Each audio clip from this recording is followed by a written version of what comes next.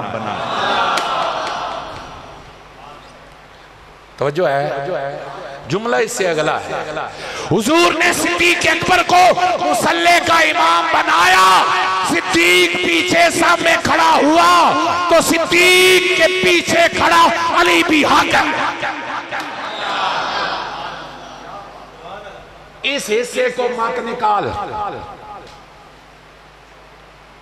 ہم پتہ کیا کرتے ہیں، امام حسن، امام حسین، مولا علی، حضور کا زمانہ، پھر چھلانگ لگائی خلافت راشدہ میں چوتھا زمانہ، 3 زمانے کدھر؟ یار یہ سادہ سا سوال ہے، 3 خلفاء کے زمانے میں مولا علی جدھر تھے حق ادھر تھا۔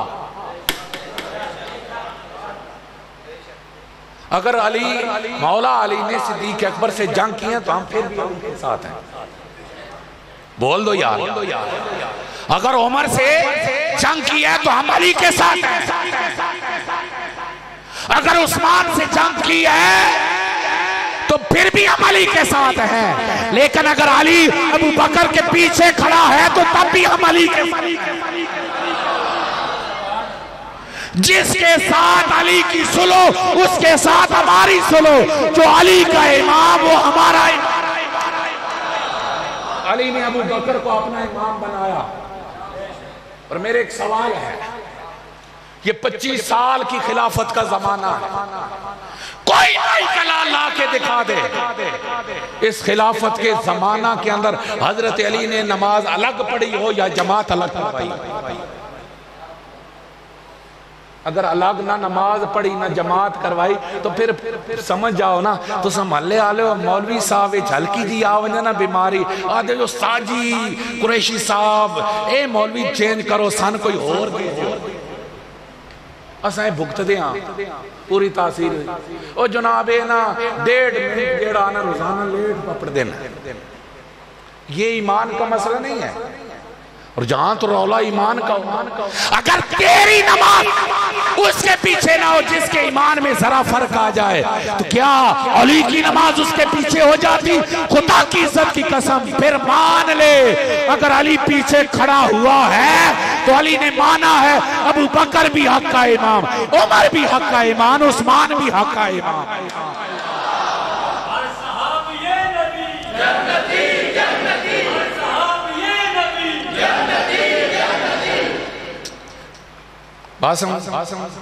اور اگر حضرت علی کی جنگ ہو حضرت امیر معاویہ سے، میں اس کو کیوں چھوڑ کے جاؤں؟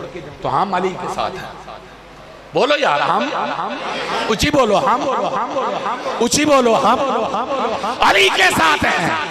اہل سنت کا قطعی یقینی اور برحق موقف یہ ہے کہ حق علی کا تھا، ان جنگوں میں حق علی کے ساتھ تھا، حق علی کے ساتھ تھا، ہم علی اوکے ٹھیک ہو گیا۔ اب حضرت علی ہو گئے شہید، امام حسن خلیفہ، خلفائے راشدین میں حضرت امام حسن، امام حسن نے صلح کی ہے امیر معاویہ سے، جب تک جنگ ہماری بھی جنگ، جب خاندان رسول کی صلح ہو گئی تو ہماری بھی۔ سادہ سی بات، جس کے ساتھ امام حسن کی صلح اس کے ساتھ ہماری صلح، اور ہم یہاں پر ایک نہیں لگائیں گے، ہم آگے جائیں گے۔ جس کے ساتھ خاندان آل بیت کی جنگ اس کے ساتھ ہماری جنگ، حسن نے صلح کی امیر معاویہ سے ہماری صلح ہے، حسین نے یزید سے جنگ کی، ہماری قیامت تک یزید کے ساتھ جنگ۔ ہم مر جائیں گے کبھی یزید کو اپنا امام نہیں مانیں گے، ہمارا امام حسین ہے، ہم غلام حسین ہیں، ہمارے لیے رائے حق حسین ہے۔ حسین کا قدم اگر یزید کے خلاف اٹھا ہے اور مت دفاع کرو یزید کا. یزید شرابی ہے, نمازوں کو ضائع کرنے والا ہے, باغی انسان ہے, اور حسین وہ ہے جس کے لیے مصطفیٰ اپنا منبر توڑتا ہے. کوئی موازنہ ہے یا ہم آل بیت کے ساتھ تو حضور کا سارا خاندان, ہم وہ نہیں جو آدھوں سے پیار کرے, ہم رسول اللہ کے سارے خاندان سے, اور ہم کربلا کے سارے شہیدوں کو سلام کرتے ہیں. کربلا کے اونچی اونچی اونچی اونچی اونچی. اچھا, غازی عباس کی شہادت بیان کی جاتی, علمدار بولا جاتا ہے نا, علمدار. علمدار دا مطلب ہے جھنڈے آلا. کیا مطلب ہے؟ اچھی بولو یار, جھنڈے آلا.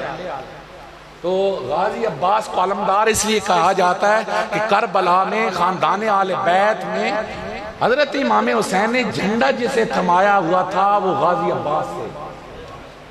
اوکے, اور اللہ نے انہیں کمال یہ دیا تھا. یہ ہیں کون پتہ ہے؟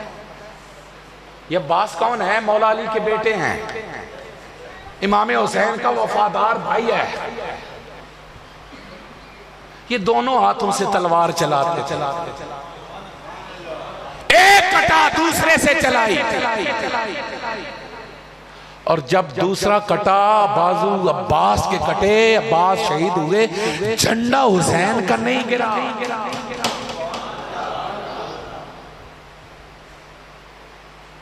کربلا کی شہادت بیان کرنے والوں, اس سے اگلا جملہ کبھی اپنی کتابوں سے اٹھا کے پڑھ لو.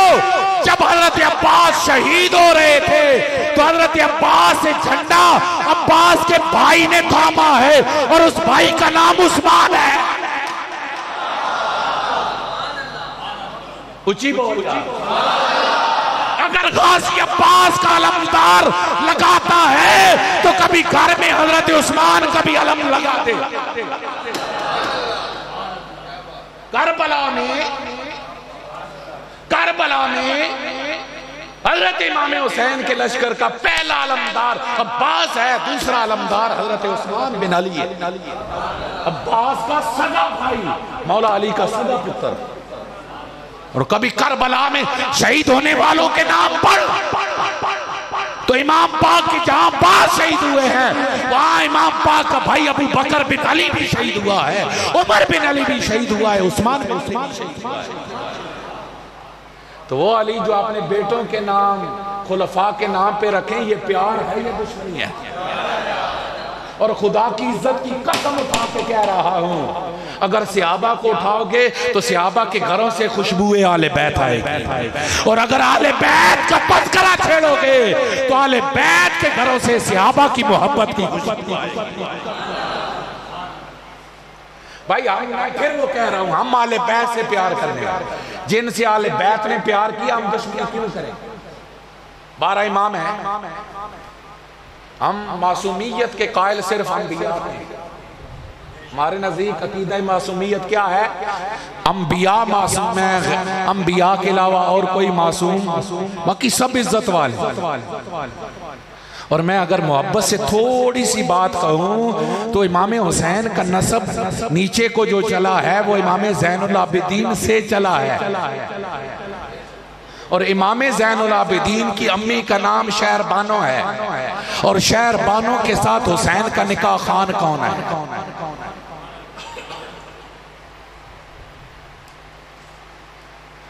پوری نسل حسینی امام زین العابدین سے, امام زین العابدین کی امی شہر بانو کا نکاح حسین سے کوئی اور نہیں کر رہا, خلیفہ دوم فاروق اعظم کر رہے ہیں. نکاح خان نہیں درست, باقی معاملات کیسے درست رہ گئے؟ اور ایک اور بات, امام جعفر صادق, کہو سبحان اللہ. ہماری عزتوں کے سلام ہیں سارے آئینوں کے نام. امام حسین کے بیٹے ہیں امام اچھی بولو، امام زین العابدین کے بیٹے ہیں امام باقر، امام باقر کے بیٹے ہیں امام جعفر صادق، امام جعفر صادق کے بیٹے ہیں امام موسیٰ کاظم، امام موسیٰ کاظم کے بیٹے ہیں امام علی رضا، امام علی رضا کے بیٹے ہیں امام تقی، امام تقی کے بیٹے ہیں امام نقی، امام نقی کے بیٹے ہیں امام حسن عسکری۔ یہ 11 امام ہو گئے ہیں۔ 12ویں امام آئیں گے قیامت کے قریب، ان کا نام کیا ہے؟ سارے بولو، انہیں دو وعدو سنکت کرنا ہی پہ گئی نا، کون ہے امام؟ سارے بولو، میں ایک عام بات عرض کر، امام مہدی، کبھی ان کا پورا نام ان صاحبوں سے پوچھو، امام مہدی کا پورا نام کیا ہے؟ نجم و ثاقب کتاب کا نام ہے، امام مہدی کا پورا نام ہے امام محمد المہدی ابو بکر۔ ابو بکر امام مہدی کے نام میں شامل ہے۔ اور میں امام جعفر کی بات کر رہا تھا، صاحبوں کی دوستوں کی ساری فقہ جعفریہ امام جعفر صادق سے چلی۔ اور ہمارے امام صاحب نے اپنے فرماتے ہیں، اگر میں اپنے امام ابو حنیفہ فرماتے ہیں اگر میں اپنی زندگی کے 2 سال وہ نکال دوں تو میرے پاس کچھ بھی نہیں بچتا جو میں نے امام جعفر صادق کے پاس پڑھا۔ ہمارے سر ادب کے جھکے ہوئے ہیں خاندان اہل بیت کے سامنے۔ پتہ ہے امام جعفر صادق کبھی یار پتہ ہے کہ میں نے آج ایک ساتھی میں نہیں پتہ کہیں کہ ایک دو میں سے کہتے ہیں جناب آدھا ذرا جواب دے دے، میں آکے یار کدی تو سے بھی کوئی پوچھ لے کرو، وہ سارا بار ساڑھے تے ہے، وہ تجھ سے سوال کرتے ہیں، کبھی تو بھی پوچھ لیا کر، ان سے پوچھو کہ امام جعفر دی امی کون ہے؟ کچھ ہی بولو یار، وہ سنگیاں کو پوچھو نا، محلے دار جے ہو آکھو نا بھائیا امام جعفر دی امی دا نا تھا ذرا دس۔ امام جعفر کے ابو ہے امام باقر، امی کا نام ہے ام فروا۔ یہ ام فروا کون ہے جی؟ یہ ام فروا بیٹی ہیں قاسم کی۔ کس کی؟ یاد کر لو، کس کی بیٹی ہے؟ قاسم بیٹا ہے عبد الرحمن کا، عبد الرحمن بیٹا ہے صدیق اکبر کا۔ جعفری کوئی تب بنے گا جب محمد سے بھی پیار کرے گا، صدیق سے بھی پیار کرے گا۔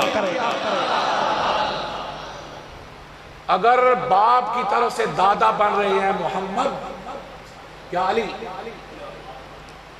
دادا بن رہے ہیں علی تو نانا بن رہے ہیں صدیق۔ ہم وہ نہیں جو دادا کو مانے نانا کو چھوڑے، ہم دادا کو بھی مانتے ہیں نانا کو بھی مانتے ہیں۔ اور یاد رکھیں، ہم اہل بیت کا سچا پیار رکھنے والے، ہم رسول اللہ کی بیویوں کو اپنی مائیں مانتے ہیں، اچھی بولو بے شک۔ اور ہمارا موقف ہے، قرآن نے جو کہہ دیا وَأَزْوَاجُهُ أُمَّهَاتُهُمْ، میرا نبی ایمان والوں کو ان کی جانوں سے زیادہ پیارا، اور نبی کی بیویاں ایمان والوں کی مائیں ہیں۔ جو مومن ہوگا عائشہ صدیقہ کو ماں مانے گا، جو ماں نہیں مانتا وہ مومن نہیں ہو سکتا۔ جو ماں نہ مانے وہ مومن، جو مومن ہوگا وہ عائشہ صدیقہ کو سلام کرے گا۔ کوئی بے ادب نظر آئے تو سمجھ لو ایمان میں رولا۔ اب ایمانداری سے ایک چھوٹے بچے سے بھی یہاں پوچھو نا، جناب یہ بتاؤ کسی کے حوالے سے تیرے اندر کوئی گڑبڑ تو نہیں؟ آل رسول ہو تو کہے گا ہمارا سر جھکا ہوا، ازواج رسول ہو تو کہے گا ہمارا سر جھکا ہوا، آئمہ آل بیت ہوں تو ہمارا سر جھکا ہوا، اور اصحاب رسول ہوں تو ہمارا سر جھکا ہوا۔ اہل سنت کا ہے بیڑا پار کے اصحاب رسول نو ہیں، خدا کی قسم سچ یہی ہے کہ کنارہ اسے ملے گا جو ستاروں کو دیکھے گا کشتی میں سوار ہوگا. کشتی آل بیت ہے، ستارے محمد کے صحابہ ہیں. ستاروں کو دیکھتے جاؤ، آل بیت کی محبت کی کشتی میں سوار ہو جاؤ، بیڑا پار ہو جائے گا. اور تمہیں مبارک ہو، اپنا عقیدہ سچا سچا رکھو، ہمیں کسی کو چھیڑنے کی کوئی ضرورت نہیں. ہمارا موقف یہ ہے جس کا تعلق بھی ذات مصطفیٰ سے ہے وہ ہماری آنکھوں کا تارا ہے، وہ ہمارے آنکھوں کا نور ہے، وہ ہمارے دلوں کا سرور ہے. اس لیے ہم رسول اللہ کے جمیل خاندان سے پیار کرتے ہیں. جنہیں قرآن نے آل بیت کہا وہ ازواج رسول، جنہیں فرمان رسول نے اہل بیت کا، فاطمہ و علی، حسن و حسین، وہ بھی ہماری آنکھوں کا نور ہیں. ہم سب سے پیار کرنے والے. اسی لیے ہمارا دعویٰ یہ ہے کہ اس کائنات میں کوئی حقیقی اہل بیت کے تمہیں محب نظر آئیں گے تو وہ اہل سنت نظر آئیں گے. الحمدللہ کہو الحمدللہ. تو الحمدللہ میں نے چند باتیں آپ کی خدمت میں عرض کی. یہ ساتھی ذہنوں میں کچھ رکھا کر. ایک بات تو آپ سے میں نے اب کبھی اگر آپ سے مخاطب ہوا تو پوچھنی ہے، امام جعفر صادق کا نانا کون ہے؟ بولو. صدیق اکبر. یہ نسب پوچھنا. آپ جب یہ دیکھیں گے نا تو علی کے گھر سے صدیق عمر کی محبت اور صدیق عمر کے گھر سے وہ کون بھول سکتا ہے جب مولا عمر نے اپنے بیٹے عبداللہ کو کہا تھا عبداللہ شہزادہ تو نہیں، شہزادہ علی کا بیٹا حسین. اسے بھلا زمانہ کیسے بھول سکتا ہے جب مولا عمر جس کا نام سن کے کسرا کیسر کانپتے ہیں، وہ ہاتھ باندھے حسین بچے کے سامنے کھڑا ہے. بیٹا یہ لکھ دو نا کہ حسین، یہ لکھ دو کہ عمر ہمارے گھر کا نوکر ہے. اب بیٹے نے کہا عبداللہ نے کہا ابا میں شکایت لگانے آیا، تو لکھوا کے آ گیا. فرمایا بیٹا جب مر جاؤں نا یہ رکا میرے کفن میں رکھ دینا، فرشتے سوال کریں گے تو میں کہوں گا مجھ سے سوال نہ کرو، محمد کے گھرانے کا نوکر بن کے آ گیا. یہ ہے محبت، یہ ہے پیار. اسی میں اللہ ہمیں بھی زندگی دے، اسی میں موت دے. وآخر دعوانا الحمدللہ.